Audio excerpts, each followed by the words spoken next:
یا رسول اللہ تیرے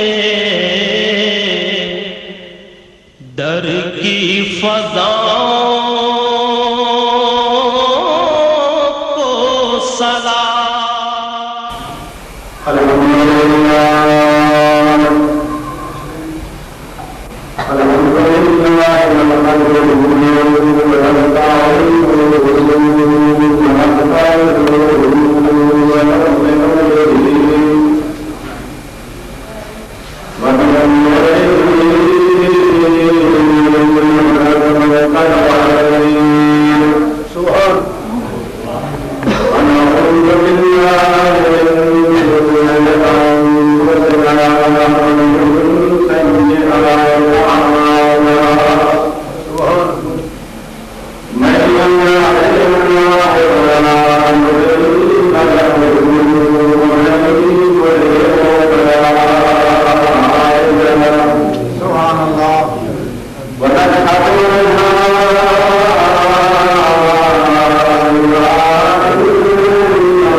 اللہ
ہمارے علماء کرام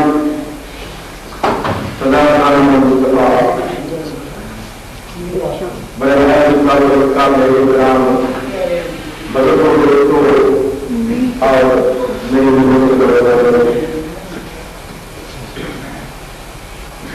جیسا کہ آپ کو معلوم ہے کہ آج بڑی چڑھان کی جامع مسجد میں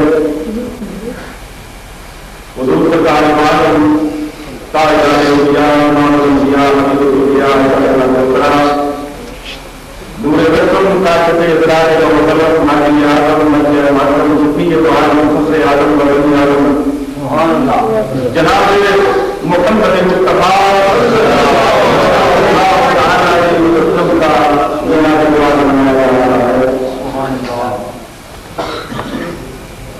میرے بات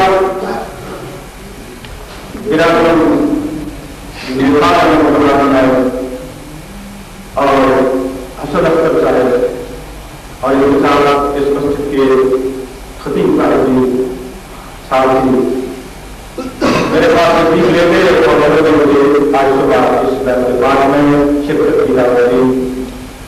میں اپنے والد کے مطابق آپ کو اللہ کی عزت کی بارگاہ میں دعا ہے ہمارے والد کی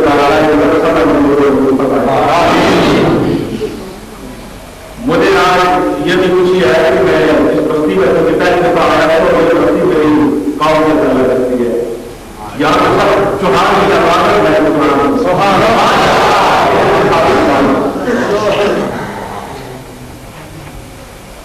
میں نے اللہ رب العزت کے مقدس کلام پاک میں سے ایک آیت کریمہ آپ کے سامنے تلاوت کر کے مشرف حاصل کیا ہے. میرے بزرگوں ہمارا جوان اور اس بات مقدس محفل میں شرکت کرنا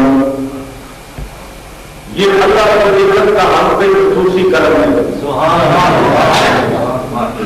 اس رب الجلال نے ہمیں توفیق بخشی تو اپنے محمد پاک علیہ السلام کی محفل میں حدیث بنا دیا. ایسی محفلوں میں وہی آیا کرتے ہیں بھی بلایا کرتے ہیں.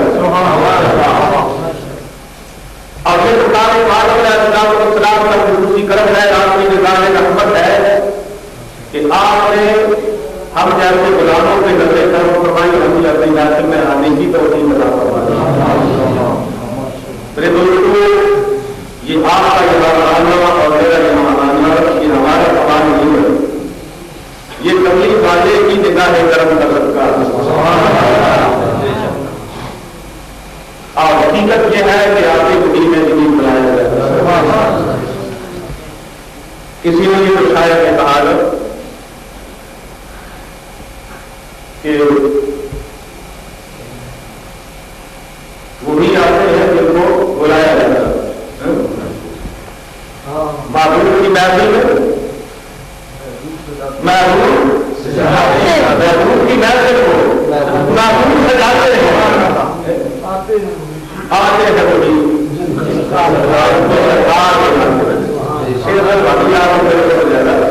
بولنے نہیں بولنا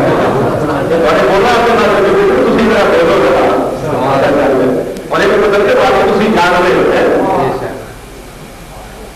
تو یہ سرکار کا خصوصی کرم ہے کہ سرکار کے بارے میں السلام نے ہمیں اپنی محفل میں بلا دیا. میرے دوستوں یاد رکھو کہ سرکار کے بارے میں السلام کی محفل میں ہم نہیں بیٹھتے. یہ محفل ہماری نہیں ہے, یہ سرکار کی محفل ہے اور ہم سرکار کی محفل کو سجا کے بیٹھتے ہیں. اور ہمارا مقام میں وسیلہ یہ ہے کہ جس ہستی پاک کی محفل کو ہم نے سجایا ہے وہ محفل والے بھی یہاں تشریف فرما ہیں. ہمارا ایمان سرکار ہمیں دے رہے ہیں, ہماری محفل میں نصیب فرما ہے. سبحان اللہ. اور سرکار السلام اس محفل کو اپنی نگاہ سے قوت سے دیکھ رہے ہیں. سبحان اللہ. یہ ہمارا ایمان ہے. تو میں کے مقدس کلام پاک میں جو آیت کریمہ تلاوت کی ہے چاہیے اس کا ترجمہ ارشاد ہے وَإِذْ أَخَذَ اللَّهُ مِيثَاقَ النَّبِيِّينَ لَمَا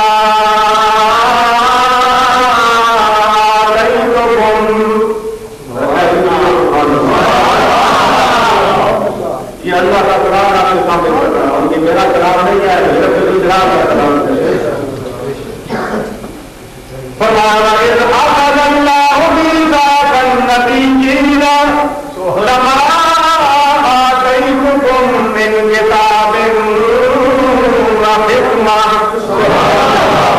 ثُمَّ جَاءَكُم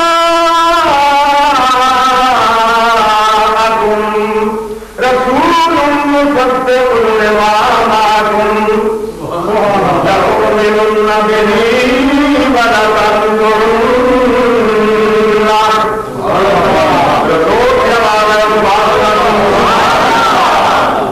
ایسے میں چاہتے کام نہیں چلے گا. سارا وہ محدود نہیں لگانا ہے, کچھ سامنے بھی لگانا ہے. اللہ رب نے فرمایا وَإِذْ أَخَذَ اللَّهُ مِيثَاقَ النَّبِيِّينَ اے میرے رسول پاک علیہ السلام یاد کرو وہ زمانہ, یاد کرو وہ وقت یاد کیجیے. وکیل ہے نا وہاں بھی یاد کرائی جا رہی ہے.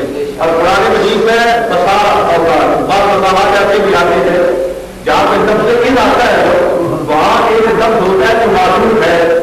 ابھی قرآن میں تو سامنے نظر تو نہیں آتا لیکن وہ معلوم ہے جس پہ اس کے معنی شروع کیے جا رہے ہیں. وہ لفظ ہے یعنی معلوم یاد کیجیے, یاد کیجیے, یاد دلائی جا رہی ہے اپنے معلوم میں پاک علیہ السلام کو. رب العالمین یاد دلا رہا ہے کہ میرے معلوم ذرا وہ وقت بھی یاد کیجیے جب اللہ نے نبیوں سے پکا وعدہ لیا تھا. وہ وقت یاد کیجیے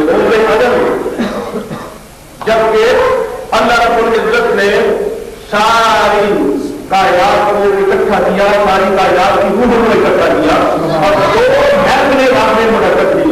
رونے والے دو راستے, ایک محفل جو تھی مدرسۃ الجلال نے اپنے نام کی منعقد کی, وہ تھی ربوبیت کی محفل, وحدانیت کی محفل, جس میں رب الجلال نے ساری مخلوق سے اپنی ربوبیت کا اقرار کرایا.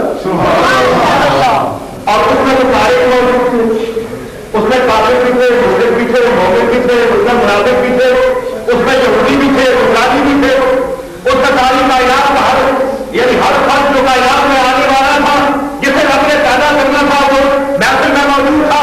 وہاں نیک و بد کی کوئی تمیز نہیں تھی بلکہ اس میں نیک بھی موجود تھے اس محفل میں اور برے بھی اس میں موجود تھے, متقی اور پرہیزگار بھی موجود تھے اور عبادت گزار بھی موجود تھے, سبھی موجود تھے. اور ساری مخلوق کو اکٹھا کر کے ساری مخلوق کی روحوں کو میرے رب نے اکٹھا کیا, پھر اپنی ربوبیت کا یوں اقرار کرایا, سوال کر دیا اور پوچھا الستو بربکم, کیا میں تمہارا رب ہوں کہ نہیں, مجھے جواب دو. میرے رب نے سب سے پوچھا, ساری مخلوق وہاں پہ اکٹھی تھی, وہاں میں بھی موجود تھا اور آپ بھی وہاں پہ موجود تھے, میں نے بھی بڑا کہا تھا اور آپ نے بھی وہاں بڑا کیسے جواب دیا تھا. اللہ نے مجھے سب سے پوچھا الستو بربکم, مجھے بتاؤ کہ میں تمہارا رب ہوں کہ نہیں. تو پھر کیا ہوا, پھر جواب دینے والوں نے یہ جواب دیا, کہنے لگے قالوا بلا,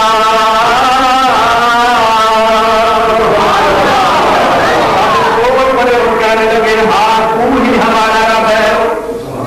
سب نے اقرار کر لیا وہاں پہ, میں نے بھی اقرار کیا, آپ نے بھی اقرار کیا تھا, وہاں پہ ہر آدمی نے یہ اقرار کیا تھا کہ ہاں تو ہی ہمارا رب ہے.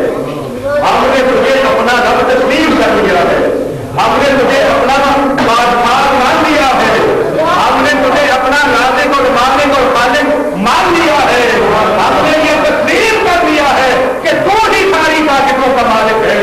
تو رب بھی ہے, مومن بھی ہے, مہیمن بھی ہے, عزیز بھی ہے, جبار بھی ہے, متکبر بھی ہے, سمیع بھی ہے, بصیر بھی ہے اور علی کل شیء قدیر بھی ہے.